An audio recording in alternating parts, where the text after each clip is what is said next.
Well, this story is really a story that most of us in Canada were never taught. We were not taught it in our schools and growing up. And it is the story of what we did as a society and as a government to the First Peoples of Canada.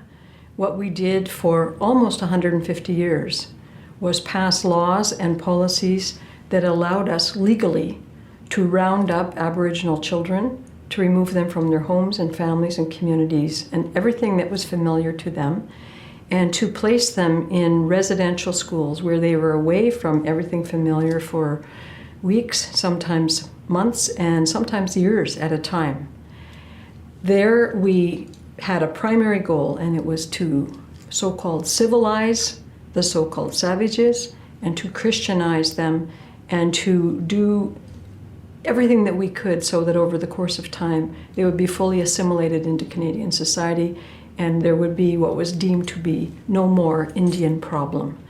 That's what we did, and we did it for decades and decades. The last residential schools in Canada closed in the 1990s, and throughout most of that time into the early 70s, the federal government contracted the churches to run the schools. Indeed, the first residential schools were set up and established by some of the Protestant and Catholic churches, many of them based in Quebec, who spread out across the country.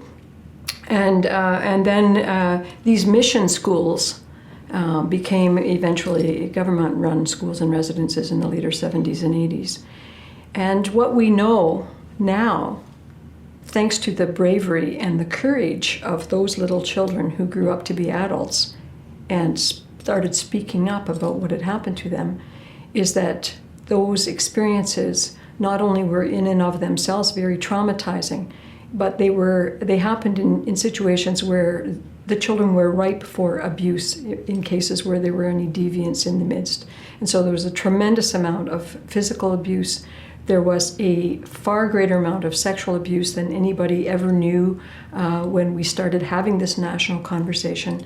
And it has left devastating impacts in the communities and in families, because many of those learned behaviors are the very ones that those children brought into their own adulthood. And then as the courageous ones are able to say, they did the very same things to their children in many cases as had happened to them. And so we are in the midst now of a really compelling national conversation and national opportunity to say we can't cling to our ignorance. It's true that most of us alive today had nothing to do with the schools and knew nothing about it. We're not taught about it.